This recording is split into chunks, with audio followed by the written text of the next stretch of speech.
আপনাদের খান্ডিতা আপা আপনাদের সামনে মূল্যবান বক্তব্য রাখতেন।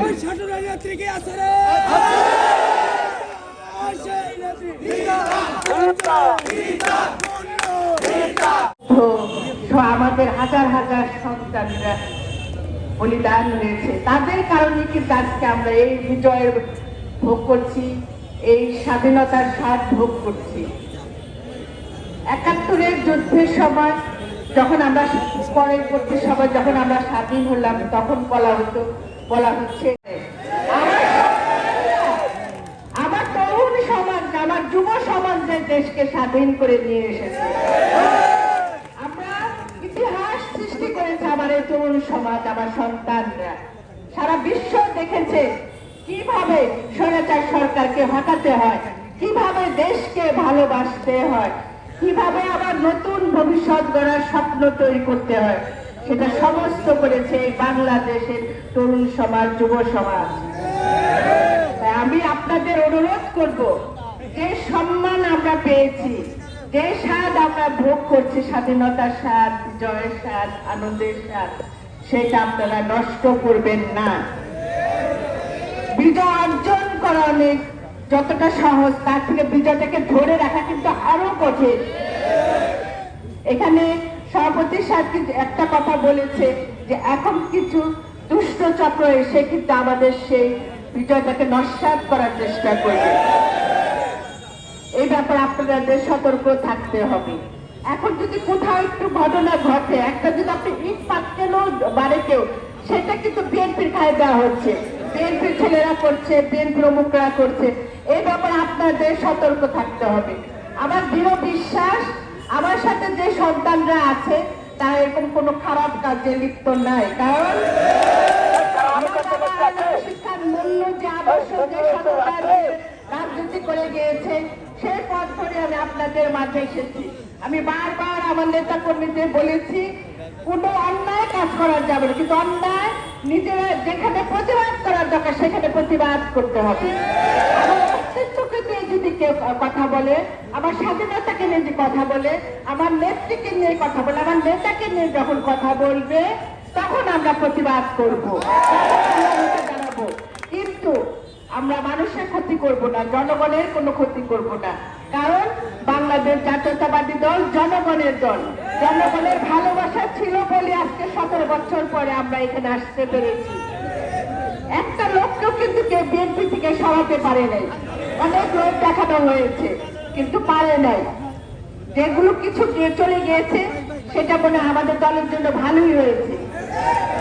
আমি সবসময় মনে করি দুষ্ট গরুর চেয়ে শূন্য গোয়াল ভালো। এখন আপনাদের কাজ হলো এই এলাকাটাকে ধরে রাখা। আজকে কত বছর পরে আমরা এখানে একটা মিছিল পর্যন্ত করতে পারি না। এখানে মন্ত্রীর বাড়ি ছিল, সবসময় মন্ত্রীর মানে একটা হুকুমদারি ছিল, এখানে কিচ্ছু করা যাবে না, কিচ্ছু করা যাবে না। আপনারা জানেন আপনাদের কত মামলা হামলা দিয়েছে এই মন্ত্রী মহোদয়। সেই মন্ত্রী আমাদের এখানে একটা মিটিং পর্যন্ত করতে দেন। আজকে আমরা সেই সুযোগ পেয়েছি, আমার সন্তানদের মাধ্যমে আমরা সেই সুযোগ পেয়েছি। আপনাদের এখানে যারা মুরব্বিয়ান আছে,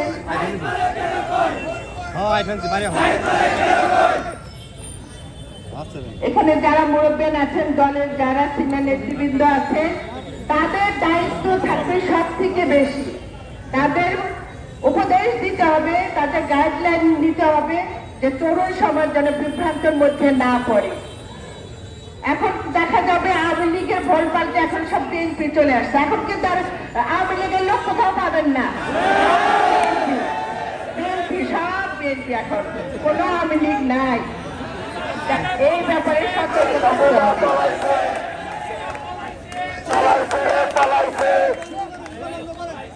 এই ব্যাপারে আপনাদের সতর্ক থাকতে হবে। আমি বারবার একটা কথা বলছি, এই যে বিভিন্ন জায়গায় ভাঙচুর হয়েছে, সেখানে কালকে আমি ডিসি অফিসে বসছিলাম, ডিসি অফিসে যে আমরা কালকে বসেছিলাম, মিটিং হয়েছিল এলাকার আইন ল অ্যান্ড অর্ডার নিয়ে, সেখানে তারাও স্বীকার করেছে যে কিছু কিছু জায়গায় দেখা যাচ্ছে টোটাল শ্রেণীর লোকজন এসে কাজগুলি করেছে। এসপি সাহেব নিজেই বলেছে আমি তো বিএনপির লোকজন চিনি, কারা পরিচিত আমার মুখ, তারা কেউ করে নাই। টুকাই শ্রেণীর লোকজন করবে, সেই টুকাই শ্রেণীর লোকজন সেইগুলো আওয়ামী লীগের লোক এই কাজগুলি করে আমাদের বিএনপির উপরে দোষারোপ চালাতে চেষ্টা করছে। আপনারা সবাই সতর্ক থাকবে।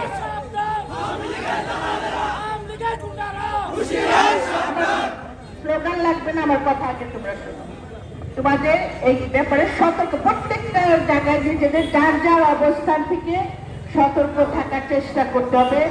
কারণ অনেক অনেক অনেক কষ্ট বিনিময়ে আজকে আমরা এখানে এসে পৌঁছেছি। এখন আমরা কিন্তু বিজয়ের পুরো স্বাদটা পাইনি, আমরা মাত্র একটা ধাপ পেরিয়েছি। আরো অনেক কাজ আছে আমাদের, অনেক সময় লাগবে। সেই সময়টুকু আমাদের ধৈর্য ধরতে হবে, আমাদের চূড়ান্ত লক্ষ্যে পৌঁছাতে হবে। আমাদের আবার সেই ধানের শীষকে আনতে হবে। 17 বছর ধরে আমরা বুক খুলে কথা বলতে পারি নাই, আমরা ধানের শীষের স্লোগান দিতে পারি নাই ভালো করে, আমরা ম্যাডামের স্লোগান দিতে পারি নাই, আমরা তারেক রহমানের স্লোগান দিতে পারি নাই।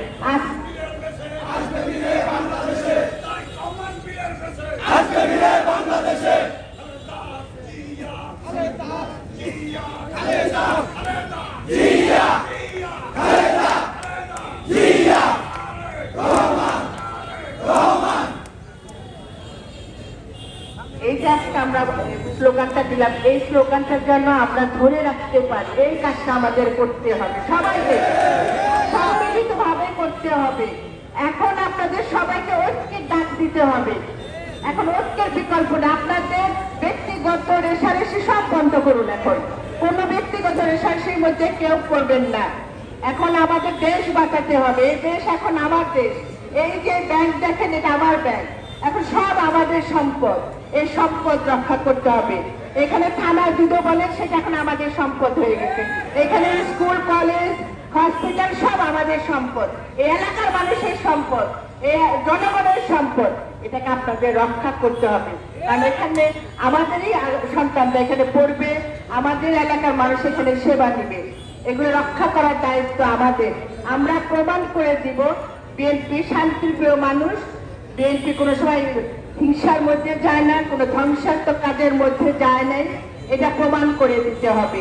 আপনারা যখনই কাউকে দেখবেন যে কোথাও ধ্বংসের কাজে লিপ্ত আছে বা চাঁদাবাজিতে লিপ্ত আছে, সাথে সাথে সেটা ভিডিও ফুটেজ তুলে রাখবে এবং সেটা সাথে সাথে এত কিছু বিদেশে কিভাবে চলে গেল, দেশের বাইরে থেকে বিদেশে কিভাবে কোন গাড়িতে উঠলো, কেন হেলিকপ্টারে উঠলো, সেটা যদি আমরা দেখতে পারি ভিডিও ফুটেজে, চাঁদাবাজদের ছবি কেন আপনারা নিতে পারবেন না?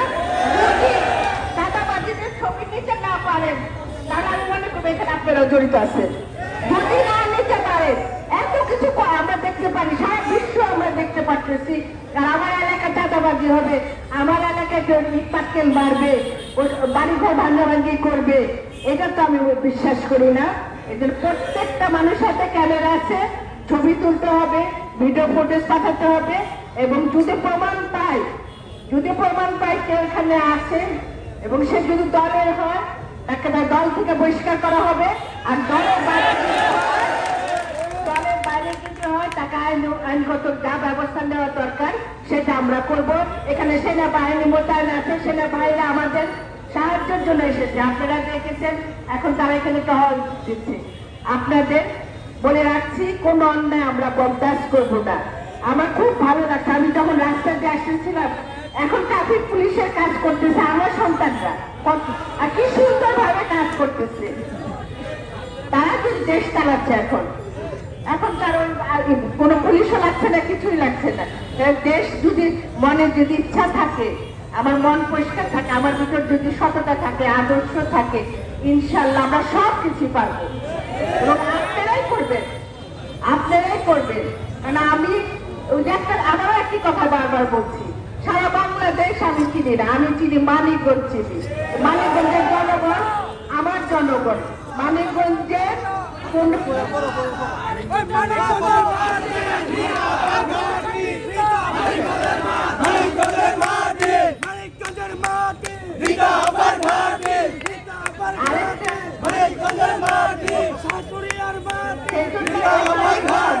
মানিকগঞ্জ আপনাদের একটা মডেল তৈরি করতে হবে, যেন বাংলাদেশের মানুষ আমাদের কাছ থেকে উদাহরণ দেয় কিভাবে দেশকে চালাতে হয়, কিভাবে একটা এলাকা চালাতে হয়, কিভাবে একটা সুন্দর পরিবেশ তৈরি করতে হয়।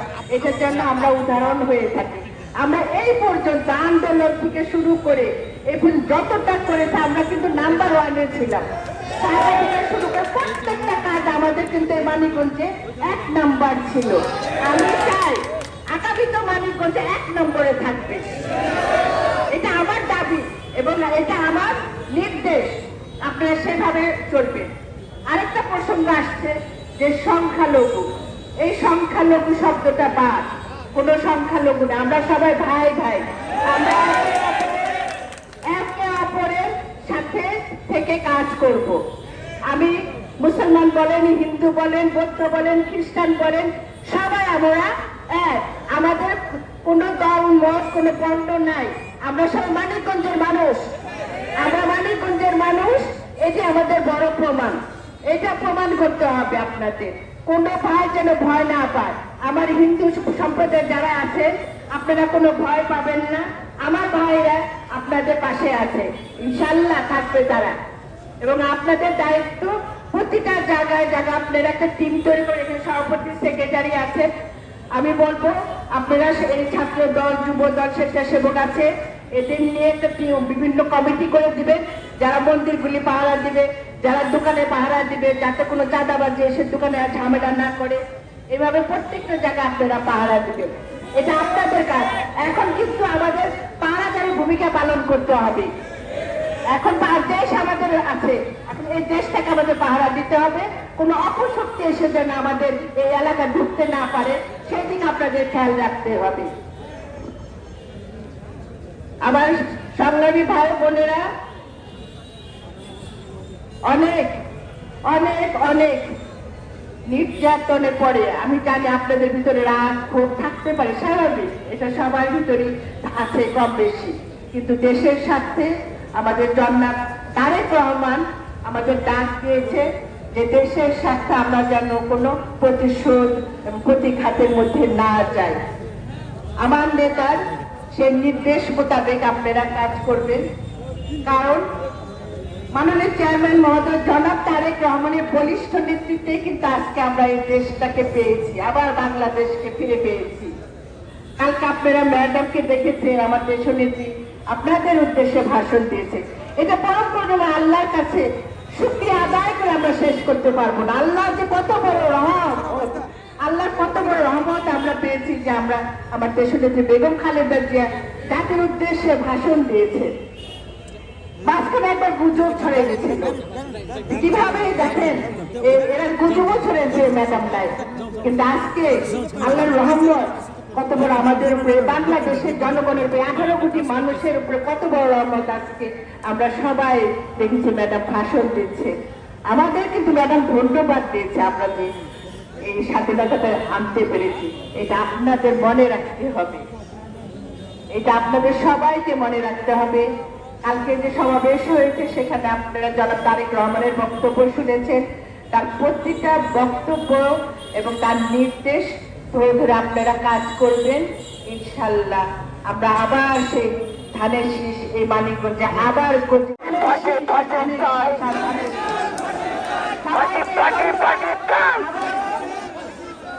আবারও আমি আমার ভাইদের বলছি, আমার সন্তানদের বলছি, আমার মুরব্বীদের বলছি, কোন রকম যেন কোনো দুর্ঘটনা না ঘটে, কোন রকম যেন কোনো চাঁদাবাজির যেন কথা আমি না শুনি। বারবার আরেকটা কথা, বারবার একই কথা আমি বলে যাচ্ছি, আমাদের ভাবমূর্তি নষ্ট করার জন্য অনেক ষড়যন্ত্র চলছে। এই ভাবমূর্তিকে রক্ষা করতে হবে আমাদের। এইটা ব্যাপারে আপনারা সবাই সচেতন থাকবেন, সবাই সচেতন থাকবেন। কোনো ব্যাপারে কোনো অসুবিধা হলে সেনাবাহিনীতে নাম্বার দেওয়া